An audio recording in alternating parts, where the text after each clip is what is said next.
마태복음 16장으로 가겠습니다. 마태복음 16장입니다. 16장 1절로 4절까지만 보시겠습니다. 16장 1절로 4절입니다. 1절부터 4절입니다. 바리새인과 사두개인들이 와서 예수를 시험하여 하늘로부터 오는 표적 보이기를 청하니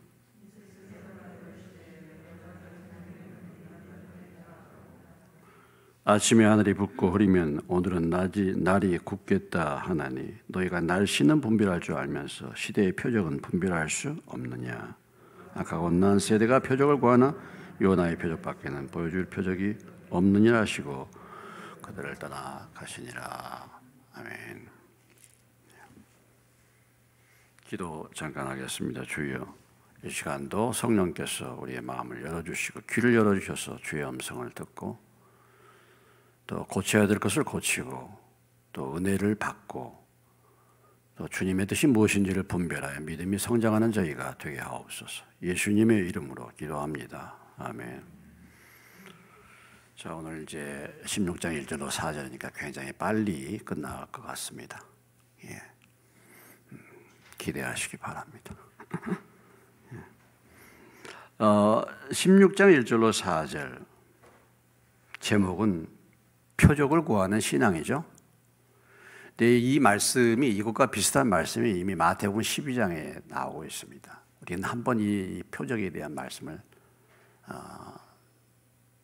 거쳐왔어요. 다시 이제 되풀이되는 표적을 구하는 신앙입니다.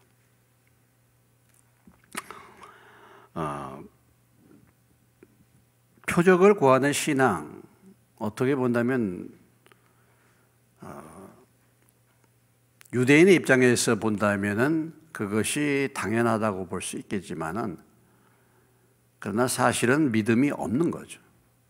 여전히 의심하는 신앙, 믿지 않는 신앙, 영적으로 무지한 신앙을 보여주고 있는 것이 표적을 구하는 신앙입니다. 자, 16장 1절 보시면 누가 표적을 구하고 있습니까? 바리새인과 사두개인들이 와서 예수를 시험하여 하늘로부터 오는 표적 보이기를 청했다 그랬어요. 바리새인과 사두개인들이 예수님께 와가지고 표적을 구하는 것입니다. 이 사건을 기록한 다른 마가복음 8장에 보면은 예수를 힐난하여 라는 단어가 사용됐어요. 예수를 힐난하여 물었다, 표적을 구했다. 힐난이라는 단어가 뭐냐면은 트집을 잡으려고 하는 거예요. 힐난이라는 단어의 뜻이 뭐냐면 트집을 잡으려고 아주 불편한 마음으로 트집 잡으려고 하는 거다. 그래서 마가복음에는 같은 사건에 힐난하여 이런 단어가 포함이 됐습니다. 힐난하여. 자, 근데 와서 이제 표적을 보이기를 청하는 그 동기가 뭐냐라는 거죠. 문제는 동기가 뭐냐. 무엇 때문에 그들이 와서 표적을 구했습니까? 예수를 시험하려고. 예수를 시험하려고. 예수님을 트집 잡아가지고 곤란에 빠뜨리려고 이렇게 표적을 구하는 것이죠. 우리가 이런 사건들을 종종 보지 않습니까? 일단 그 주변에 있는 사람들이 어떻게든지 예수님 트집 잡으려고. 당신의 권세가 어디서부터 왔어? 하늘로부터 왔어요. 누구로부터 왔어? 또 트집 잡으려고 그런 질문 했잖아요. 예수님이. 내 거기에 대해서 답변하지 않는다. 요한의 권세는 어디서부터 왔느냐? 또 가늠한 여인을 붙잡아 놓고 이 예언을 어떻게 해야 되나? 다 트집 잡으려고 하는 거예요. 시험한다 말이죠. 시험한다. 우리가 참 이 구하는 동기가 중요하죠. 어떤 동기로 물어보느냐, 어떤 동기로 구하느냐, 이게 참 중요합니다. 예? 그 마음의 태도와 자세. 예? 이게 그러니까 뭐 무슨 질문을 던지고 뭐 물어보더라도 마음의 태도와 자세가 참 중요해요. 겸손하게, 겸손하게 내가 정말 그 얘기를 그 권면을 받아서 내가 잘 듣겠습니다 하는 그런 마음으로 와서 물어보는 경우가 있고, 그냥 뭐예요? 그냥 물어보라니까 그냥 내 뜻은 정해져 있는데 그냥 형식으로 와서 물어보는 것이 있고, 그게 다 다른 것이죠. 동기가 굉장히 중요한 것입니다. 잠언 16장 2절에 보시면, 잠언으로 가보시겠습니다.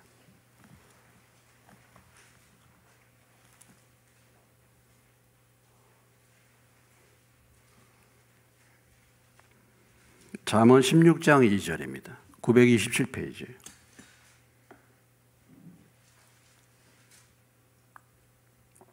같이 읽겠습니다. 사람의 행위가 자기 보기에는 모두 깨끗하여도 여호와는 심령을 감찰하시느니라. 이렇게 말했어요. 자기 보기에 자기가 하는 게 다 옳아요. 깨끗해. 그런데 하나님은 무엇을 보신다고요? 하나님은 뭘 보신다고? 그 심령을 감찰하신다. 근데 이게 이제 영어 성경에 보면, 제가 영어 성경을 여러분께 말씀드리는데, motives are weighed by the Lord. 모티브가 뭐냐면 동기요. 예? 예. 그러니까 동기를 하나님이 달아보신다, 이런 말이에요. 동기를 살핀다. 자기가 사람들이 생각할 때 자기가 괜찮다, 자기는 흠이 없다, 이렇게 생각하는데, 그렇게 하는데, 하나님은 모티브라는 게 동기란 말이에요. Motives are weighed by the Lord. 하나님, 그 동기를 하나님이 달아보신다는 겁니다. 동기를 살펴보신다는 거예요. 그 마음의 중심을. 이런 얘기가 또 그 17장 3절에도 나와 있어요. 뒤에 17장 3절에 가보시면, 찾으셨죠? 바로 뒷장이니까 읽습니다. 시작. 도가니는 은을, 풀무는 금을 연단하거니와 여호와는 마음을 연단한다. 마음을 테스트한다 말이에요. 마음을. 그러니까 신앙생활이라는 것은 결국은 뭐냐면 우리의 마음을 훈련시키는 겁니다. 마음을 테스트하는 거예요. 여러분, 이 도가니에다가 뭐 은을 갖다가 이렇게 이제 정제하잖아요. 풀무부에다가 금을 정제하잖아요. 불순물 다지어 뜨겁게 만들었잖아요. 하나님은 우리 마음을 단련시키는 거예요. 신앙생활은 마음을. 그래서 그 이 마음이 항상 악하고, 마음이 뭔가 자기 생각대로 살고자 하잖아요. 마음이 늘 욕심이 가득 차잖아요. 이것을 다 깨뜨리고 우리의 마음이 순전해서 하나님이 뭐라고 말씀하시든지 그 말씀을 순종하는 마음으로 변화시키기 위한 것이 신앙생활이에요. 예? 근데 우리가 뭐 교회 열심히 다니고 하고 많이 하는데 마음은 전혀 변화가 없어. 그러면 헛생활하는 겁니다. 신앙생활. 헛고하는 거예요. 마음은 옛날이나 지금이나 변한 게 하나도 없어. 신앙생활의 본질이 뭐라고요? 마음을 훈련시키는 거라니까, 마음을. 동기가 어디에 있느냐? 동기가 무엇을 하든지 간에 하나님을 기쁘시게 하고 하나님의 뜻에 순종하려고 하느냐? 도대체 무슨 동기를 하느냐? 이게 중요하다. 21장에도 가보시면 잠언에 그런 말씀들이 많이 있습니다. 21장 2절에도 보시면요.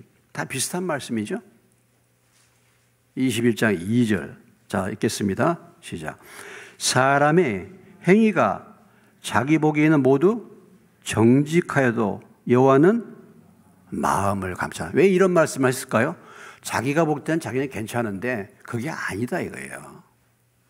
자기가 생각할 때는 자기는 괜찮아. 자기가 정직해. 정직한 것 같아. 자기 신앙생활 잘한 것 같아. 근데 하나님은 뭐예요? 뭘 살펴? 마음의 동기를 살핀다. 이게 무슨 말입니까? 그게 아니다 이거예요. 하나님 보실 때는. 이런 말이에요. 자기 생각에는 자기가 괜찮아. 하나님은 그 마음의 중심을 보니까 그게 아니에요. 오늘 바리새인과 사두개인들이 예수님께 표적을 보여달라고, 예수님이 하나님의 아들로 인정하기 위해서 표적을 구하면 또 몰라. 원래 우리가 고린도전서 1장에 보면 그렇잖아요. 헬라인은 지혜를 구하고 유대인은 뭘 구해요? 표적을 구한다 그랬잖아요. 예? 표적을 구하는 것이 잘못된 것은 아니에요. 왜냐하면 그 사람이 하나님의 보낸 선지자인가 아닌가를 하나님은 그 사람이 행하는 능력과 열매를 통해서 그 사람을 분별하도록 했어요. 내가 하나님의 사자야, 하나님이 보내신 자야. 그러면 이 하나님이 보내신 자로서 어떤 증거를 보여줘야 되는 거예요.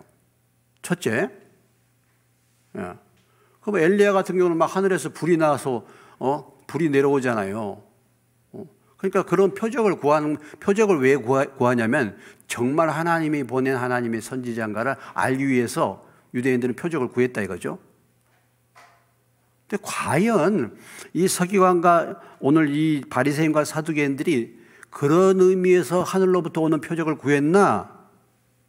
그게 아니라 예수를 뭐예요? 시험하려고 했다 이거죠. 시험하려고.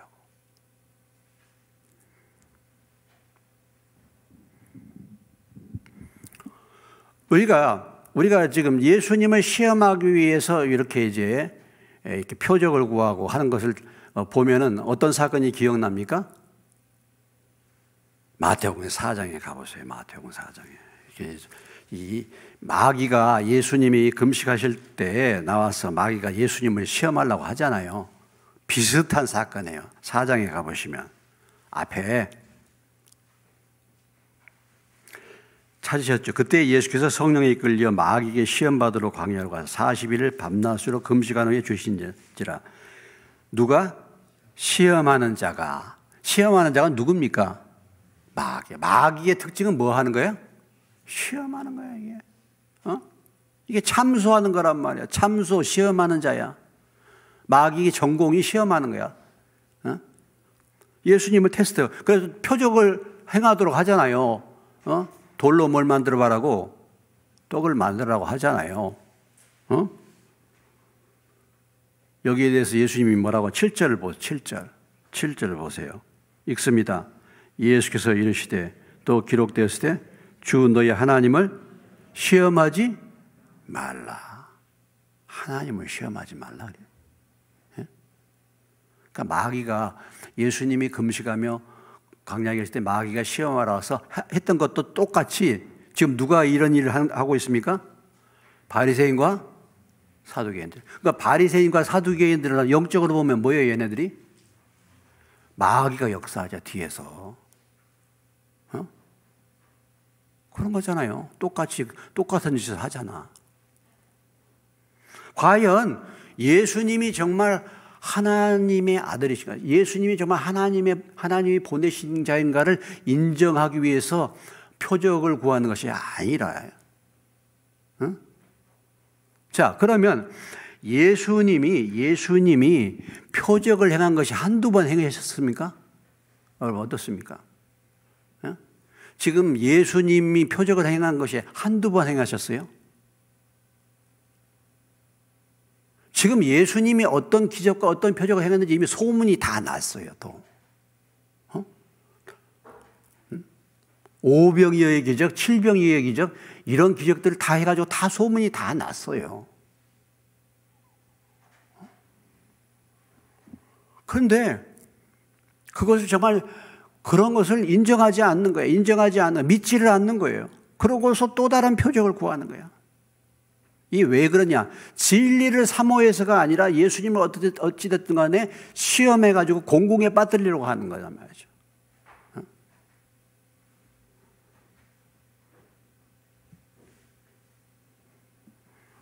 그러니까 예수님을 대적하고 예수님을 공공에 빠뜨리기 위해서 이렇게 시험을 하는 것입니다. 그동안에도 많은 표적을 보여주었음에도 불구하고 그것을 무시하는 거예요. 인정을 하지 않고 그것을 믿지 않고 그런 믿지 않는 완악함을 가지고 이렇게 하는 거란 말이죠. 이게 누굽니까? 바리새인과 오늘 또 사두개인들이야. 근데 여러분, 바리새인, 사두개인 또 뭐 서기관들도 있잖아요. 이들이 항상 그러잖아요. 그러니까 문제가 뭐냐면 이들이 누굽니까? 이들이 지도자, 종교 지도자들이잖아요.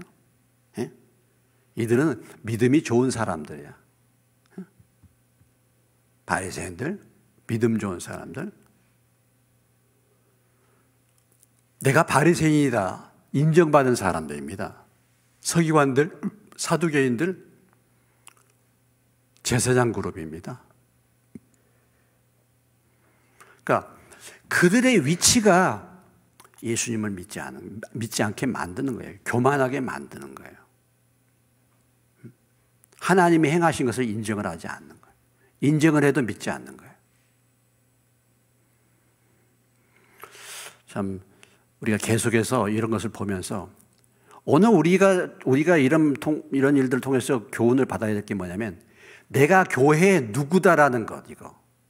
내가 교회의 목사라는 것. 내가 교회의 장로고 내가 교회의 신앙생활을 몇 년 했다는 거. 나는 잘하고 있다는 거. 이런 거. 이런 것이 그 사람으로 하여금 교만하게 만들어서 하나님의 역사를 믿지 못하게 하는 거예요. 은혜를 받지 못하게 만드는 거예요. 말씀을 듣지 못하게 만드는 거예요. 이런 게.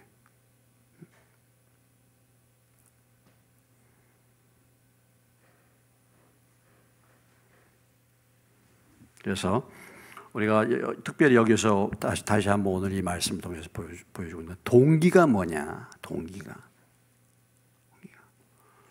야고보서 4장 3절에 보면 우리가 잘 아는 말씀이 있습니다. 야고보서 4장 3절에 찾아보시면요. 너희가 구하여도 얻지 못함은 무엇으로 쓰기 위해서? 정욕으로, 자기 욕심으로 쓰기 위해서 구하기 때문에 구하여도 얻지 못한다 그랬죠. 구하는 동기가 많은 교인들이 구하는 동기가 자기 욕심으로 구한다 이거예요. 우리가 그동안에 기도하고 이런저런 기도를 했는데 그 기도가 응답되지 못한 이유가 뭐냐? 자기 욕심으로 구하는 또는 예수님을 시험하는 거예요. 주님을 시험하는 거예요. 주님이 이미 은혜를 다 주었는데도 그걸 믿지 않고 또 그걸 또 구하는 거예요. 이러기 때문에 응답받지 못한다. 진짜 여러분 그렇지 않습니까? 우리가 나는 정말 주님 뜻대로 살기 원해요. 그런데 내가 정말 너무 바쁩니다, 주님. 내가 주님 뜻대로 정말 이렇게 하고 싶은데 내가 물질이 없습니다, 주님. 물질을 주십시오. 정말 주님 앞에 드리고 싶고 주님 뜻대로 내가 살기를 원하. 그런 마음으로 뭘 구해? 정말 주님, 내가 이렇게 살아서 안 될 것 같아요, 주님. 내가 정말 뭔가 변화가 나타나야 될 것 같아요, 주여. 좀 이 부분을 주님 뜻대로 내 살기 원합니다. 이런 부분을 위해서 우리가 기도해 보세요. 하나님 응답 안 해주시나? 예? 응답 안 해주시겠습니까?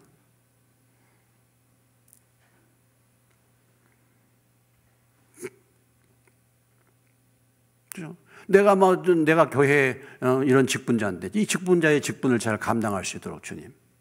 제가 정말 주님을 더 깊이 알기를 원합니다, 주님. 주님의 음성을 좀 분별하여 들을 수 있는 귀가 열리기를 원합니다. 이런 기도의 제목을 가지고 여러분 간절히 기도해 보세요.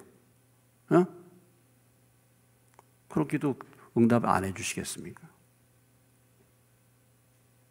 엉뚱한 거 가지고 기도하니까.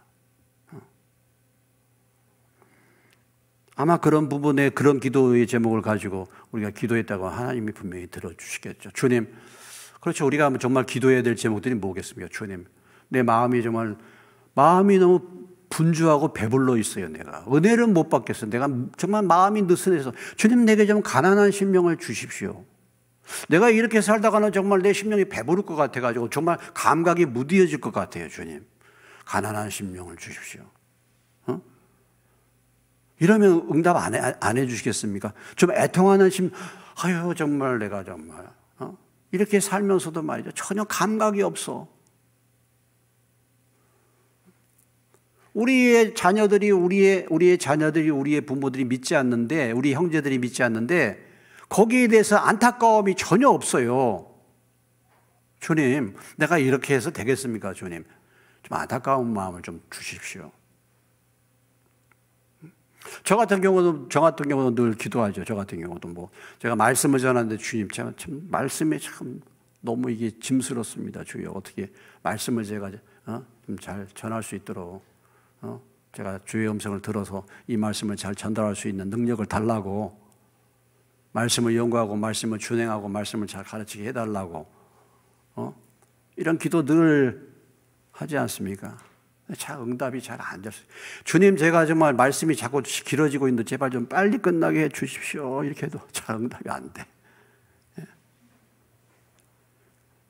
여러분들이 기도해 주셔야 돼. 그래야지 빨리 끝나죠. 같이 도와서. 그러나 그것이 하나님 뜻에 합한 기도, 그런 기도를 우리가 드리면 하나님이 그 기도를 듣지 않겠습니까? 마음의 동기가 어디에 있느냐, 이게 너무 중요한 거죠. 응?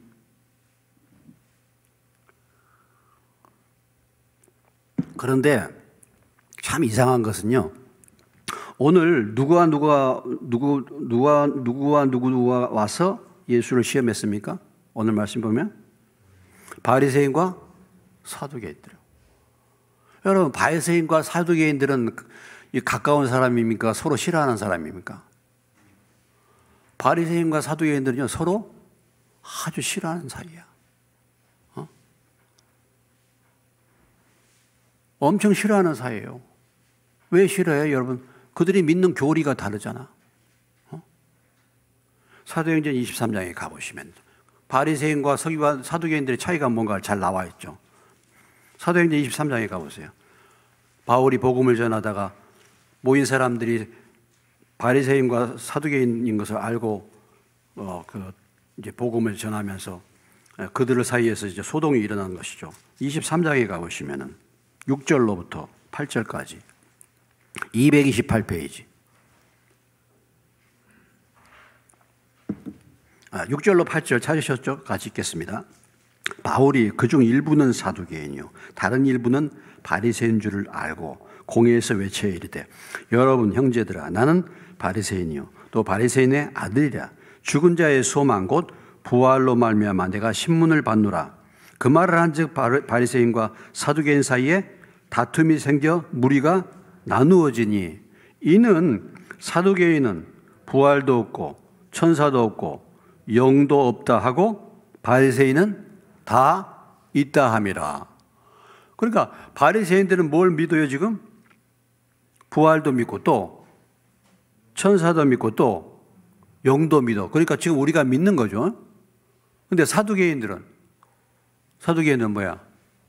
부활도 안 믿고 천사도 안 믿고 영도 안 믿는 지극히 인본주의적인 그런 사람들, 사두개인들.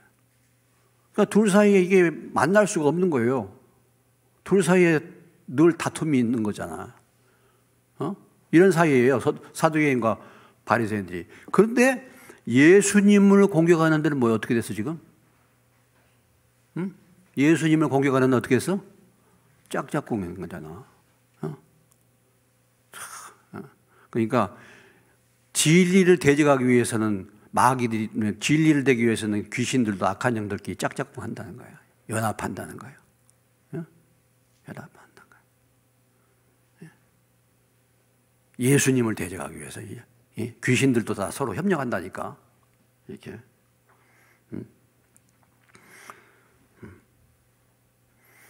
나라를 위해서는 연하, 야나 이렇게 연합을 해야 되잖아요. 근데 아주 정말 싸우는 것 봐. 진짜. 도대체 여가 뭐고 야가 뭔지 말이죠. 지네들 당을 위한 것이지 진짜 국민을 위한 것이 아니죠. 말은 다 그렇게 하면서.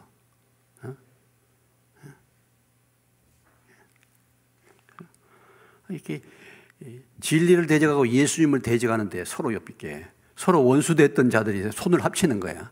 이렇게 해가지고 공격을 하는 거예요. 이게 바리새인과 사두개인들이 와가지고 예수님께 지금 질문을 던지는 겁니다. 자, 우리가 이것을 볼 때, 오늘 우리가 이 말씀 생각할 때, 내가 무엇을 구할 때 나의 구하는 동기가 뭐냐 이런 거죠. 주님의 뜻대로 살고 주님의 말씀에 순종하기 위해서 구하고 기도하면은 하나님이 반드시 들으시고 응답해 주실 줄로 믿습니다. 여러분들이 신앙생활하는 마음의 동기가 뭡니까?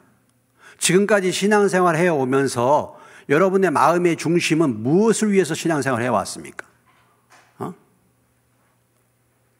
내 잘 먹고 잘 사는 겁니까? 신앙생활이? 늘 나의 무엇을 구했습니까? 신앙생활 잘못한 거죠. 그런 이제 기도 생활, 그렇게 구하는 것을 다 버리시기 바랍니다. 버리시기 바랍니다.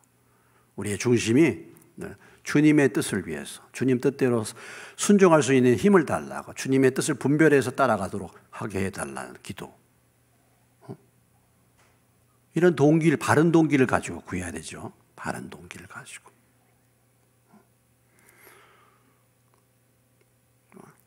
은혜를 주고 이미 경험도 하고 하는데 늘 의심하면서 표적만을 구해, 엉뚱한 것만을 구해.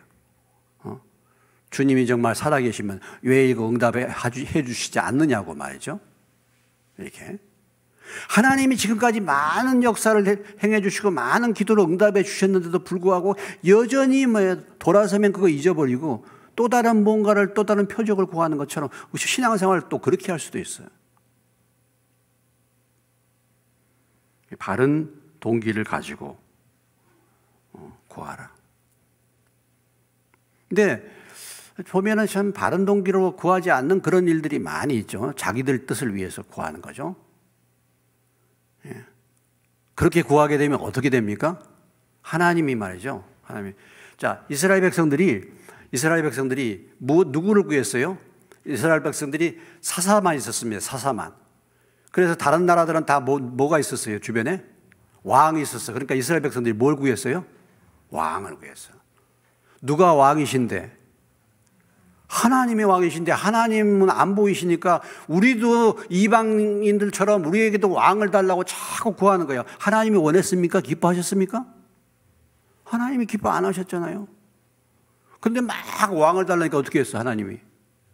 나중에 마지못해서 응답해 주셨죠. 왕을 주셨잖아요. 근데 그 왕이 사울이야. 왕을 세우면서 얼마나 이스라엘이 고난을 많이, 고통을 겪었어요. 얼마나. 그러니까 하나님이 원하시는 것을 막 억지로 구하면 하나님이 때로는 응답은 주시는데 결과가 어떻게 되느냐. 시편 106편에 보면 잘 나와 있어요. 시편 106편에 가보시면. 대개 경우 막 그렇게 떼써가지고 기도하고 자기 욕심으로 구하는 경우가 너무 많아. 시편 106편에 가보세요. 14절 15절. 14절 15절. 신앙생활 우리가 여태까지 해도 이렇게 신앙생활을 해오는 경우가 굉장히 많아요. 14절 15절 같이 읽겠습니다. 시편 880페이지 시작. 광야에서 욕심을 크게 내며 사막에서 하나님을 시험하였도다. 그러므로 여호와께서는 그들이 요구한 것을 그들에게 주셨을지라도 그들의 영혼은 쇠약하게 하셨도다. 그렇게 막 떼쓰고 막 구해가지고 욕심 따라 구하면 하나님이 마지못해서 주기는 주는데 그런 사람들의 경우는 뭐야? 영혼이 어떻게 돼? 영혼이 전혀 도움이 안 돼. 영혼의 변화는 전혀 상관이 없는 거야. 영혼은 쇠약하게 된 거야. 그러니까 지금까지 해오면서 막 이런 식으로 막 구하고 욕심 따라 막 구하고 해서 응답은 받았는데 그 심령은 전혀 변화가 없어. 오히려 심령이 더 약해져. 이렇게 무엇을 구해서는 안 된다라는 것입니다.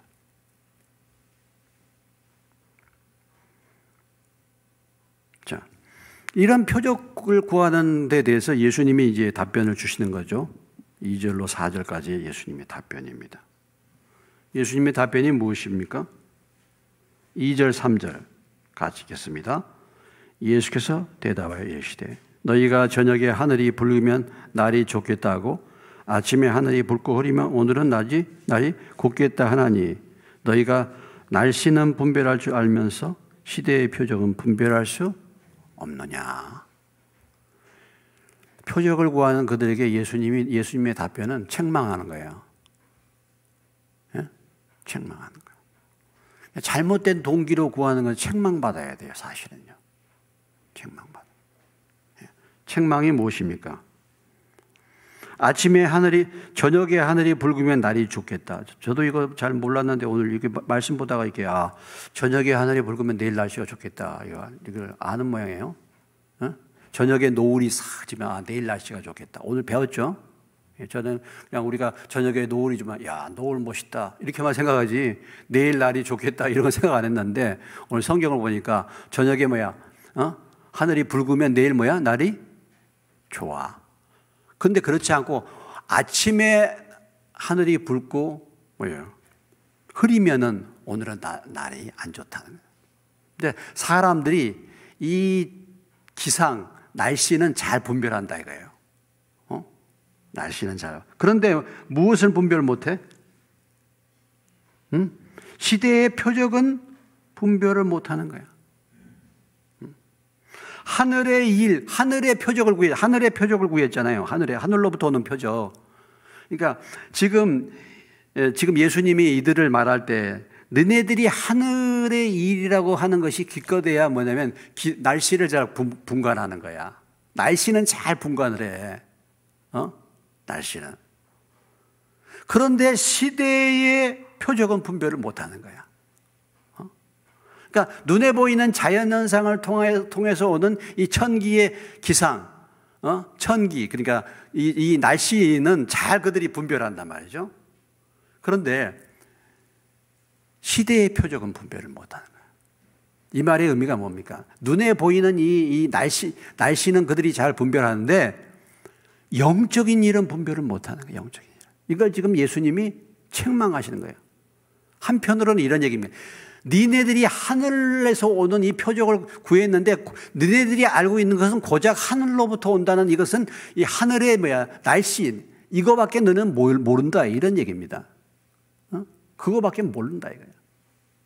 영적인 것이라고는 하늘의 일이라고 하는 건데 이 하늘의 일을 알고 있는 것은 단지 날씨를 분별한 것 그거밖에 너희들을 모르는 것이다. 그러면서 이 시대의 표적은 전혀 분별을 못하느냐. 예수님이 그렇게 이들을 향하여 영적인 무지에 대해서 책망을 하시는 겁니다. 무지에 대해서.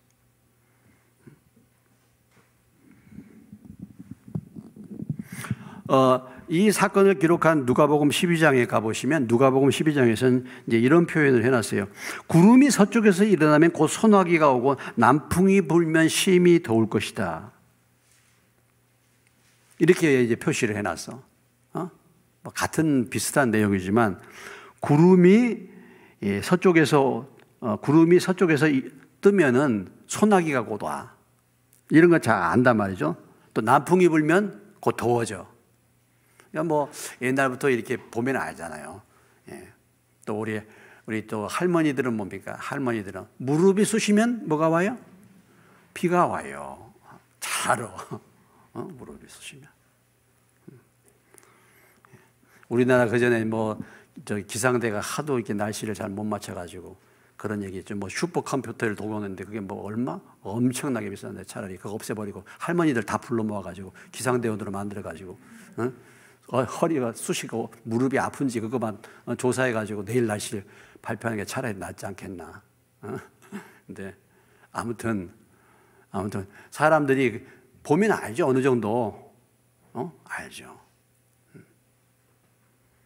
요즘에는 말이죠. 날씨가 포근해지면 미세먼지가 많아지죠. 그죠? 예. 날씨가 서늘해지면 미세먼지가 거쳐. 되게 그런 거 알잖아. 보면. 그런 것은 잘 아는데 진짜 영적인 표적에 대해서는 알지 못하는 이 무지한 종교 지도자들의 상태, 이것을 예수님이 책망하시는 겁니다. 책망. 그러면서 4절에서 이렇게 말씀하고 있죠. 악하고 음란한 세대가 표적을 구하나 요나의 표적밖에는 보여줄 표적이 없느니라 하시고 그들을 떠나 가시니라 그랬어요. 이게 마태복음 12장에도 비슷한 내용이 나옵니다. 같은 내용. 요나의 표적 이미 여러분이 들어보셨죠?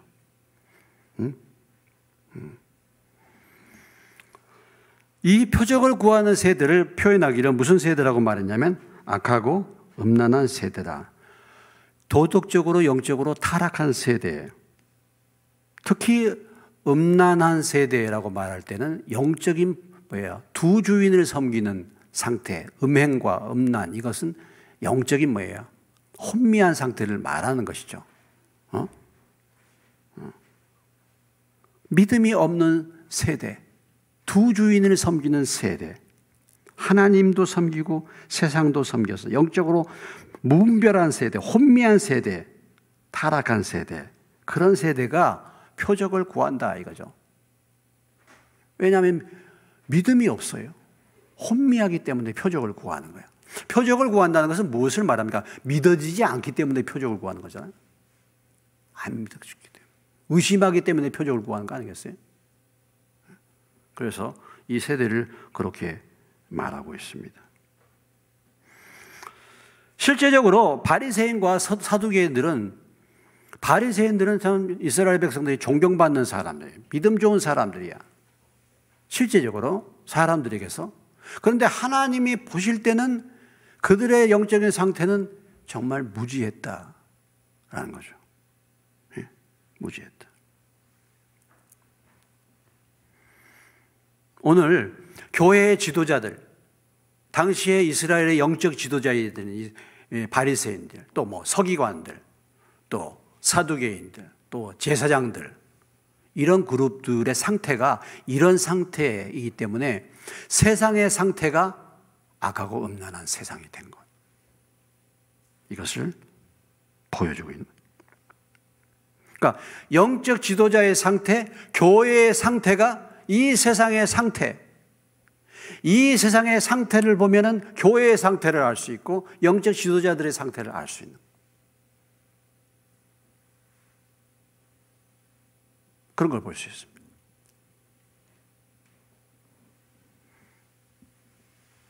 이것을 우리에게 말씀해 주고 있는 것이죠.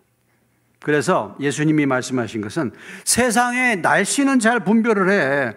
세상의 천기는 잘 분별하면서 이 시대의 표적을 알지 못하는 거예요. 이 시대의 하나님의 영적인 이 하나님의 흐름에 대해서 지금 예수님이 누구신지를 모르는 거야. 이 영적인 눈이 닫혀 있는 것을 말하는 거잖아요.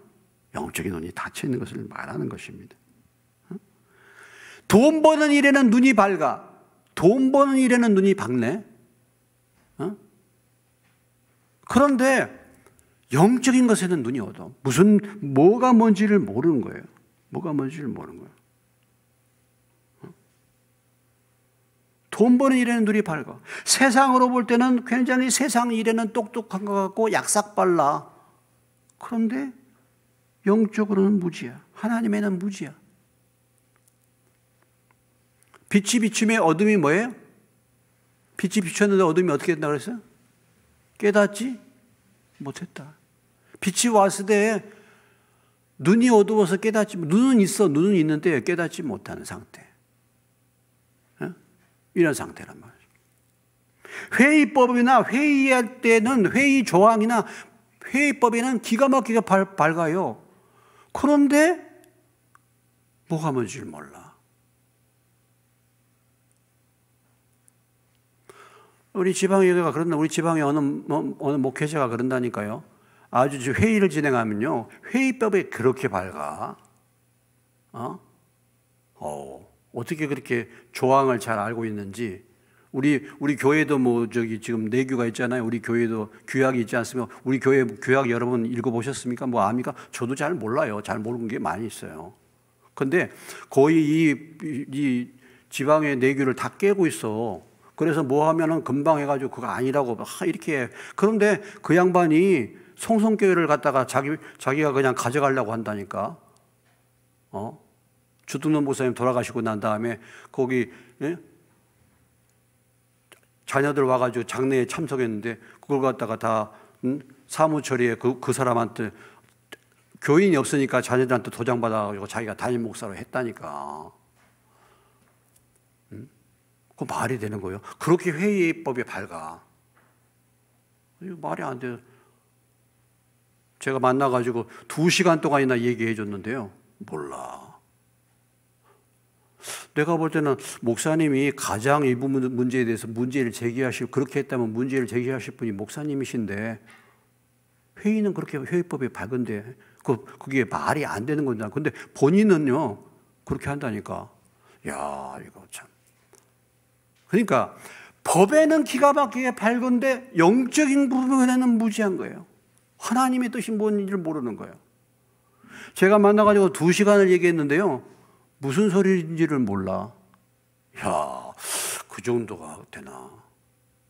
근데 그것을 지금도 포기질 않고 지금도 지방이가 나눠졌는데 기회다 싶어가지고 지금도 그렇게 하려고 그런다네. 야, 목회자가 그러니까 교인들은 오직 하겠습니까? 안 그러겠어요. 이 서기관과 바리새인들이 이게 뭐 아무리 말해도 말귀를 못 알아듣잖아. 여러분은 제가 이렇게 설교할 때 여러분은 제 이 말씀을 좀 듣습니까? 알아듣습니까, 여러분? 예? 알아듣나요, 여러분? 제가 이런 설교를 말해야 이 교회에 있는 동안에 지금 뭐 10년 이상을 이렇게 계속 하는데 알아듣나 모르겠어요. 그래도 못 알아들어요, 그래도. 그래도 무슨 소리인지를 못 알아들어요. 딱 보면 알아. 보면 알잖아. 내가 그래서 그 뒤에 이렇게 그 목사님이 한국말을 잘 못 알아듣는다고. 내가 영어로 말 건데 그랬다고 내가 그랬지. 그냥 우스갯소리로. 한국말을 못 알아들어.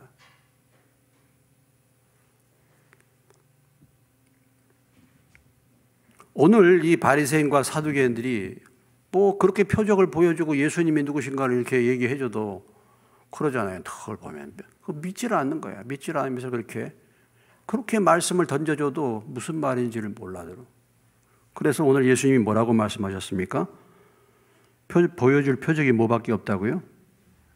예? 표적이 요나의 표적밖에 없다고. 요나의 표적밖에.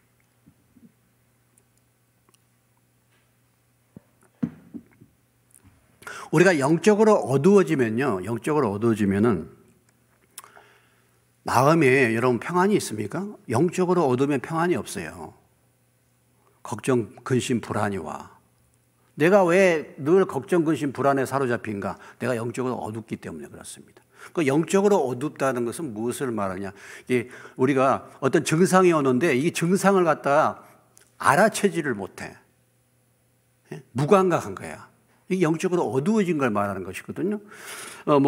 예를 들면, 미리 어떤 증상이 오잖아요. 건강에 안 좋다 그러면 어떻습니까? 건강에 안 좋으면 미리 증상이 와요. 예? 예?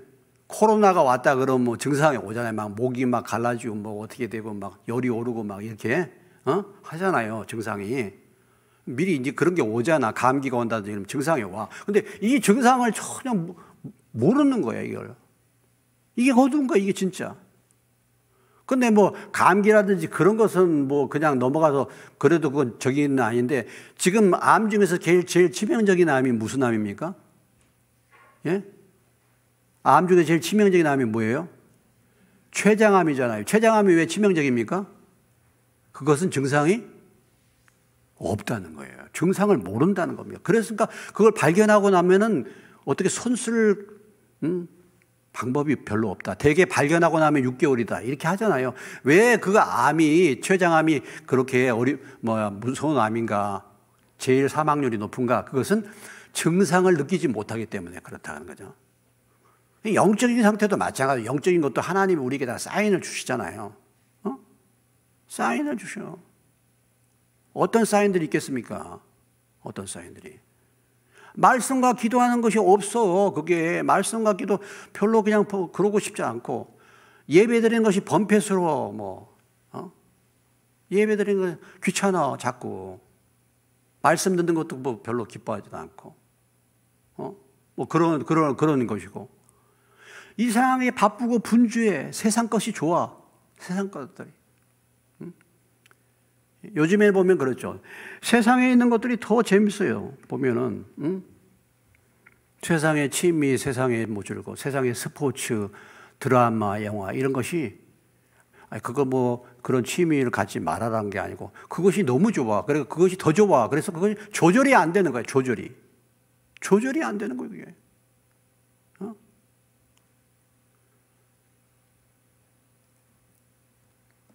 이런 상태가 되는 것입니다. 이게.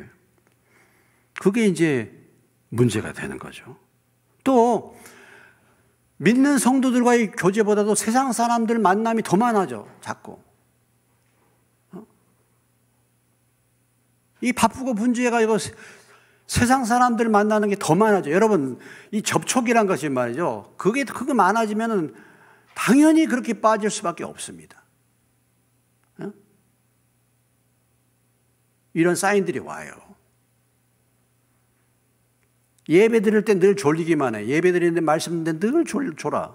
이게 벌써 증세가 온 거예요. 딱 보면 이렇게 증세가 왔어. 이렇게 안 좋아 벌써. 증세를 본인이 알아야 돼. 증세를. 근데 본인이 그걸 감각을 못 하는 거예요. 본인이.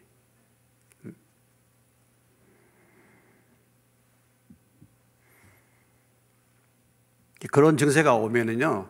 그런 증세가 오면은 뭐가 필요한지 아십니까? 광야가 필요해요. 광야. 예? 광야가 필요합니다. 그래서 우리가 이 바쁘고 분주한 오늘 우리 시대에는 뭐가 필요하냐면 이게 광야가 필요해요. 광야. 혼자 있는 시간이 좀 필요해. 혼자 있는 시간. 그래서 주일이란 게, 안식이라는 게 왜 있는지 아십니까? 안식일이 뭐가 안식일입니까? 안식이라는 것은 예배드리고 하나님 앞에 조용히 좀 있는 시간이에요. 그게 안식이에요. 바쁘고 분주한 세상 이런저런 저런 것들을 좀 끊고 안식일은 좀 조용히 내 삶을 좀 돌아볼 그런 시간이 필요해요. 이게 광야예요. 광야. 근데 그런 게 없어요. 광야가. 오늘 우리의 문제가 이게 심각한 문제예요. 광야가 없는 게. 정기적으로 우리가 하나님이 왜 안식일을 주셨는지 아십니까? 하나님이 왜 이렇게 안식일을 주셨어요? 세상 것을 좀 끊고 하나님 앞에 좀 가만히 좀 하나님을 바라보라 이거잖아요. 이거야.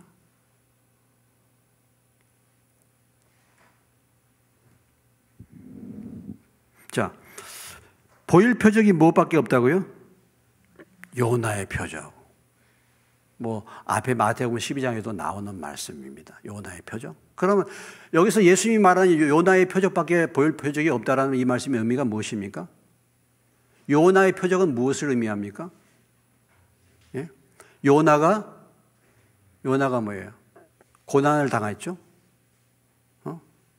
고난을 당해. 그 다음에 요나가 어떻게 해요? 바다 밑에 가서 빠져서 죽게 됐죠. 그러다가 물고기 뱃속에 있다가 사흘 만에 나왔어요. 요나의 표적밖에 없다는 것은 예수님의 고난을 말하는 것이죠. 예수님이 고난당하시고 십자가에서 죽으시고 부활하신 것. 그러니까 예수님의 십자가를 의미하는 것이 요나의 표적밖에 없다는 말씀의 의미예요. 그러니까 보일 표적이 무엇밖에 없어요? 십자가. 보일 표적이 십자가예요. 보일 표적이, 이 말의 의미는 보일 표적이 예수님 자신이다 이겁니다. 예수님. 그러니까 우리가 이렇게 믿을 표적은 다른 것이 아니고, 우리가 믿을 표적은 누구예요? 우리의 표적은 누굽니까? 예수님이 우리의 표적. 예수님의 십자가가 우리의 표적인 줄로 믿습니다. 그러면 예수님의 행적과 예수님의 십자가를 나타내주는 주님의 말씀이 또 우리의 표적이죠. 우리의 표적은. 그래서 도마에게 예수님이 나타나셔서 보셨습니까? 도마가 눈으로 보여주게 내가 보여달라 할 때 도마가 예수님이 말씀하신 말씀이 어떤 말씀이었죠? 보지 못하고 믿는 자가 복되다. 그러니까 이제는 주님의 말씀을 믿는 것입니다. 이것이 표적이에요. 주님의 말씀이 표적이고 주님이 표적이라 이 말이에요. 하나님께서 우리에게 최종적으로 말씀하신 분이 누구시냐면 바로 예수님이시죠. 예수님 마지막 말씀이죠. 히브리서 1장에 가보시면 히브리서 1장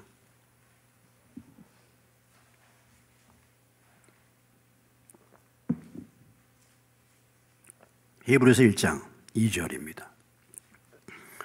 히브리서 353페이지가 되겠네요. 같이 1절 2절을 같이 읽겠습니다. 옛적의 선지자를 통하여 여러 부분과 여러 모양으로 우리 조상들에게 말씀하신 하나님이 이 모든 날 마지막에는 아들을 통하여 우리에게 말씀하셨다. 그러니까 여러 모양으로 말씀하셨던 최종적인 하나님의 메시지, 하나님의 말씀은 누구예요? 예? 예수님. 나를 본 자는 아버지를 보았다. 예수님이 하나님에 대한 최종적인 표적이단 말이죠. 말씀이단 말이죠. 그러니까 우리가 예수 안에서 하나님을 볼 수 없으면은 다른 어떤 세상의 것들에서, 다른 어떤 사람들에게서 하나님을 볼 수가 없는 거죠. 이것이 그러니까 예수님이 요나의 표적밖에 보일 표적이 없다라는 것이 바로 그 말씀을 의미하는 것입니다. 이제 보일 표적이 누구냐면 바로 보일 표적이 나야, 나. 내가 십자가에 죽고 내가 부활한 것이 표적이야. 이것이 하나님을 보여주는 표적이라 이 말이죠. 이 말씀의 의미는 우리들에게 이 말씀을 적용시킨다고 한다면은 우리가 이 세상 사람들에게 이 세상 사람들이 하나님을 나에게 보여줘, 표적을 보여줘 할 때에 그 표적이 뭐냐면 내가 십자가를 지는 것이 그들에게 표적이 되는 것입니다. 내가 가정에서 남편이 막 나를 갖다가 구타하고 막 남편이 뭐 별별 욕을 다 해. 그때에 그 남편에게 하나님의 살아계심을 보여주는 표적은 내가 남편이 뭐라고 하든지 입 딱 다무는 거예요. 내가 죽는 거예요. 이게 표적이야. 우리의 형제들, 우리의 주변에 뭐 나 부당한 일을 막 당했어. 내가 말도 안 되는 막 그들이 막 나를 공격하고 막 해. 이렇게 해. 그때 뭐야? 내가 입 딱 다물고 내가 죽는 거. 이것이 그들에게 하나님을 보여주는 표적이에요. 십자가야. 이게 표적이야. 다른 게 아니고. 내가 그들을 맞서서 이건 당연한 것이고 내가 요구하고 막 이렇게 내가 죽는 것이 표적, 내가 십자가 지는 것이 표적이라니까. 그때 그랬잖아요. 이 앞에 주차하는데 이 앞에 건너편에 주인 아들 젊은 애 여기다가 주차를 하룻밤 꼬박 세우고 그 다음날 오후 5시가 됐는데 연락도 없고 말이야. 아무것도 없고 그래서 내가 이렇게 써놨거든. 여기 장기 주차하지 말라고. 근데 나왔다가 저를 만나가지고 이건 너무 이렇게 오래 하면 연락처라도 적어놔라고 그랬더니 성질을 팍 내면서 이거 조금 전에 나왔는데 그런 소리 하냐고. 아니 어제부터 났지 않냐. 조금 전에 났다고. 그럼 CCTV 와서 보라고. CCTV 와서 봤죠. 그랬더니 이틀이 넘었어. 이틀이 돼서. 그러니까 이제 할 말이 없잖아. 할 말이 없으면 나가면서 교회가 막 그런다고 그러면서 우리하고 교회가 반 딱 갈라가지고 우리 앞에도 교회에서도 차 대는데 그거 저 참 좋은 걸로 말이죠. 누가 차를 댑니까? 앞으로 그렇게 하지 말도록 한다고 말이죠.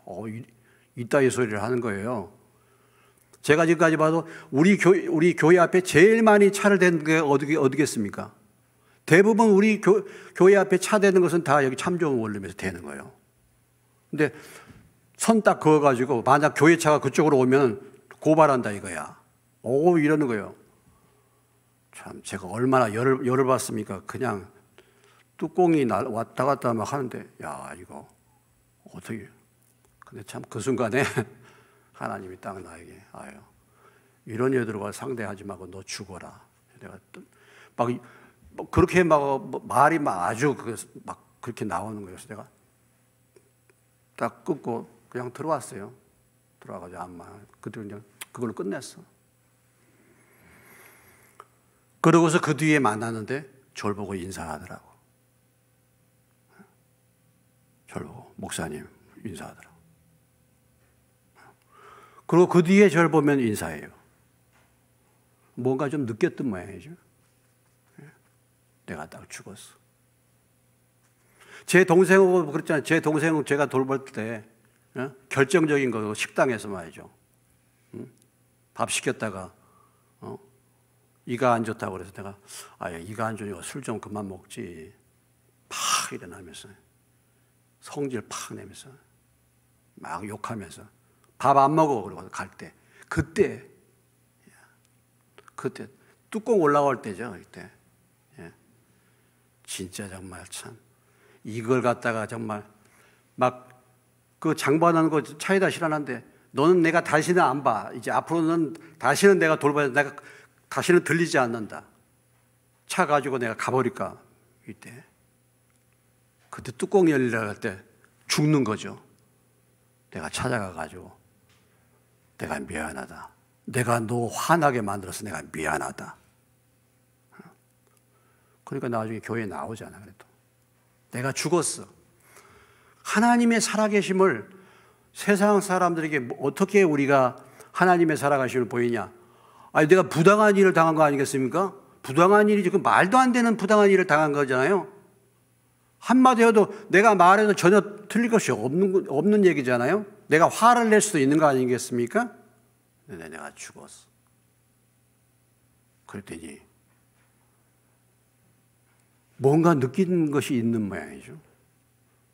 뭔가 느껴. 분명히 그렇게 했으면 분명히 폭발하고 분명히 이렇게 반응이 나와야 되는데 그렇게 안 하니까 이상하네. 이렇게 되는 거예요.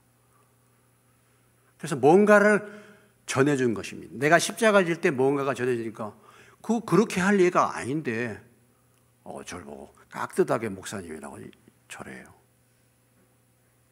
우리가 이 세상 사람들에게 하나님을 보여주는 표적이 어디 있느냐? 요나의 표적밖에 보일 거 없어. 십자가의 표적밖에 보일 게 없어. 그래서 우리가 죽는 것입니다. 죽는 것. 그렇게 산다고 한다면 사람들이 우리를 통해서 하나님을 볼 수가 있을 거예요. 하나님. 오늘 예수님이 참 영적인 어떤 세계에 저저무지한 바리새인들, 사두개인들, 서기관들 이들에 대해서 정말 보여줄 표적이 뭔가를 말씀해 주고 있는 것이죠. 그래서 오늘 이 말씀을 통해 우리의 삶에 다시 한번 바른 동기를 가지고 주님 앞에 나가서 구하시고 우리가 정말 믿고 따를 표적은 다른 표적이 눈에 보이는 표적이 아니라 이제 주님의 말씀이고 우리의 날마다의 우리의 삶 속에서 우리가 죽음으로 십자가를 통해서 하나님을 증거하는 저와 여러분 되시기를 주님의 이름으로 축원합니다.